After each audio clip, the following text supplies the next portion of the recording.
Halo semuanya, kembali lagi bersama Candela Course. Kali ini kita akan membahas latihan soal OSNK Biologi tahun 2024. Soalnya di sini kita diminta untuk menyatakan apakah pernyataan ini benar dan atau salah. Untuk yang A, pada beberapa tahap dalam perkembangan embrioniknya, semua vertebrata memiliki ekor yang terletak posterior atau di belakang anus, disebut ekor postanal dan kantong faringeal atau tekak. Ini ada embrio ayam, ada embrio manusia. Kemudian yang B, tungkai depan mamalia dibangun dari unsur rangka dasar yang berbeda-beda. Di sini terdapat gambar tungkai depan dari manusia, kucing, paus, kelelawar. Untuk soal ini berhubungan dengan homologi anatomis dan molekuler. Pandangan tentang evolusi sebagai proses pemodelan ulang menghasilkan perkiraan bahwa spesies yang berkerabat dekat seharusnya memiliki ciri yang sama dan memang demikian adanya. Tentu saja, spesies yang berkerabat dekat memiliki kesamaan ciri yang digunakan untuk menentukan kekerabatan mereka. Namun, mereka juga memiliki banyak kesamaan ciri lain. Sejumlah kesamaan ciri itu nyaris tak bermakna kecuali dalam konteks evolusi. Misalnya, tungkai depan semua mamalia, termasuk manusia, kucing, paus, dan kelelawar, menunjukkan susunan tulang yang sama dari bahu sampai ujung jari, walaupun tungkai-tungkai tersebut memiliki fungsi yang berbeda-beda, seperti mengangkat, berjalan, berenang, dan terbang. Ini gambarnya yang tadi. Untuk yang soal yang B, tungkai depan mamalia ini memiliki struktur homolog. Walaupun telah teradaptasi untuk fungsi yang berbeda-beda, tungkai depan semua mamalia dibangun dari unsur rangka dasar yang sama. Satu tulang besar yang berwarna ungu, sini ungu, yang ini dan yang ini, yang melekat ke dua tulang yang lebih kecil, yaitu yang ini. Kalau di paus yang ini, di kucing yang ini, dan di manusia yang ini ya, radius dan ulna.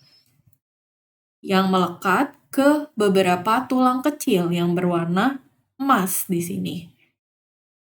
Ini karpal, kemudian melekat ke beberapa metakarpal yang berwarna hijau di sini. Semuanya ada yang berwarna hijau. Kemudian melekat pada kira-kira 5 jari yang berwarna biru di sini. Semuanya sama. Jadi pernyataan yang B tadi salah ya.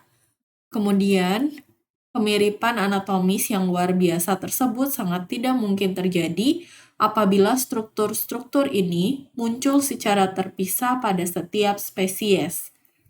Kerangka yang mendasari lengan, kaki depan, sirip, dan sayap mamalia yang berbeda merupakan struktur homolog atau homologous structures yang mencerminkan berbagai variasi pada sebuah tema struktural yang dimiliki oleh nenek moyang bersama mereka. Membandingkan tahapan awal perkembangan spesies hewan yang berbeda, mengungkapkan homologi anatomis tambahan yang tidak terlihat pada organisme dewasa. Misalnya, pada suatu titik dalam perkembangannya, semua embrio vertebrata memiliki ekor yang terletak posterior terhadap atau di belakang anus, juga struktur yang disebut kantong faringeal atau tekak. Kemiripan anatomis pada embrio vertebrata ditunjukkan oleh gambar ini. Di sini ada embrio ayam dan embrio manusia. Pada beberapa tahap dalam perkembangan embrioniknya, semua vertebrata memiliki ekor yang terletak posterior atau di belakang anus yang disebut ekor postanal dan kantong faringeal atau tekak yang ditunjukkan oleh gambar ini. Turunan dari nenek moyang bersama dapat menjelaskan kemiripan semacam itu. Kantong tekak yang homolog ini pada akhirnya berkembang menjadi berbagai struktur dengan fungsi yang sangat berbeda, misalnya insang pada ikan serta bagian dari telinga dan tekak pada manusia dan mamalia lain. Sejumlah homologi yang paling menarik terkait dengan struktur sisa yang kurang penting bahkan mungkin tidak ada bagi suatu organisme. Struktur vestigial tersebut merupakan sisa ciri yang berperan penting pada nenek moyang organisme tersebut. Misalnya pada kerangka sejumlah ular terdapat sisa-sisa panggul dan tulang kaki dari nenek moyang yang berjalan dengan kaki. Contoh yang lain adalah mengecilnya ukuran dan hilangnya fungsi tungkai belakang cetacea sewaktu organisme-organisme tersebut menghadapi tantangan kehidupan di dalam air. Kita tidak akan melihat struktur vestigial semacam ini jika ular dan paus memiliki asal-usul yang terpisah dari hewan vertebrata lain. Ahli biologi juga mengamati kemiripan organisme pada tingkat molekuler. Semua bentuk kehidupan menggunakan bahasa genetika yang sama, yakni DNA dan RNA, dan kode genetik tersebut pada dasarnya bersifat universal.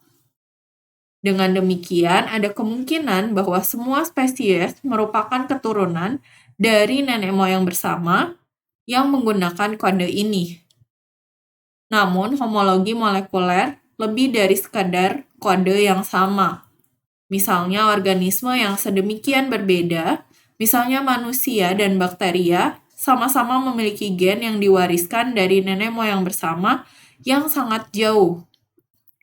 Seperti tungkai depan manusia dan paus, gen-gen ini seringkali telah memperoleh fungsi yang berbeda. Jadi, untuk pernyataan yang A, ini merupakan pernyataan yang benar. Pada beberapa tahap dalam perkembangan embrioniknya, semua vertebrata memiliki ekor yang terletak posterior atau di belakang anus yang disebut ekor postanal dan kantong faringeal atau tekak. Sedangkan untuk yang B, tungkai depan mamalia dibangun dari unsur rangka dasar yang berbeda-beda. Ini merupakan pernyataan yang salah. Seharusnya tungkai depan mamalia dibangun dari unsur rangka dasar yang sama yang berasal dari nenek moyang bersama mereka. Oke, thank you for watching. Jangan lupa untuk like, share, komen, dan subscribe. Follow Instagram kita di @candelacourse, Facebook kita di Candela Course Cikarang, TikTok kita di Candela Course, dan Twitter kita di @candelacourse. Semangat!